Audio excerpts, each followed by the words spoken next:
আমি কথা বলছি, আই এম স্পিকিং। বলো বলো, আমার সঙ্গে বলতে থাকো। আমি কথা বলছি, আই অ্যাম স্পিকিং। আমি কথা বলছিলাম, আই ওয়াজ স্পিকিং। আর আমি ভবিষ্যতে কথা বলবো, আই শ্যাল বি স্পিকিং। পরিষ্কার হচ্ছে? হচ্ছে পরিষ্কার? আমি লিখছি, আই অ্যাম রাইটিং। আমি লিখছিলাম, আই ওয়াজ রাইটিং। আর ভবিষ্যতে আমি লিখতে থাকবো, কি করব বলো? I shall be writing. পরিষ্কার হয়েছে? Very good. চলো এবার ধরো তোমার বন্ধুর নাম ধরে দিলাম। ধরো তোমার বন্ধু তোমাকে এখন কল করছে, নাকি? ধরো তুমি তোমার বন্ধুর সঙ্গে কথা বলছো বা কল করছে সে তোমাকে।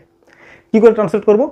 মাই ফ্রেন্ড, কে কল করছে? তোমার বন্ধু। তো সাবজেক্টও প্রথমে চলে আসবে। মাই ফ্রেন্ড একজন ইজ, এখন করছে। My friend is calling me. My friend is calling me, কলের সঙ্গে আইএনজি বসিয়ে দিলাম। তাহলে my friend is calling me. আমার বন্ধু আমাকে কল করছিল আগের দিন। My friend was calling me. Change হলো কোথায়? শুধু ওয়াজে, ইজটা ওয়াজ হয়ে গেল। My friend was calling me yesterday. আমার বন্ধু কালকে আমাকে কল করতে থাকবে, মানে বা আমি কথা বলতে থাকবো। মাই ফ্রেন্ড উইল বি বসবে। মাই ফ্রেন্ড তো শ্যাল বি, মানে ফার্স্ট পার্সন নয়, থার্ড পার্সন, উইল বি বসে যাবে। My friend will be calling me tomorrow. পরিষ্কার হয়ে যাচ্ছে?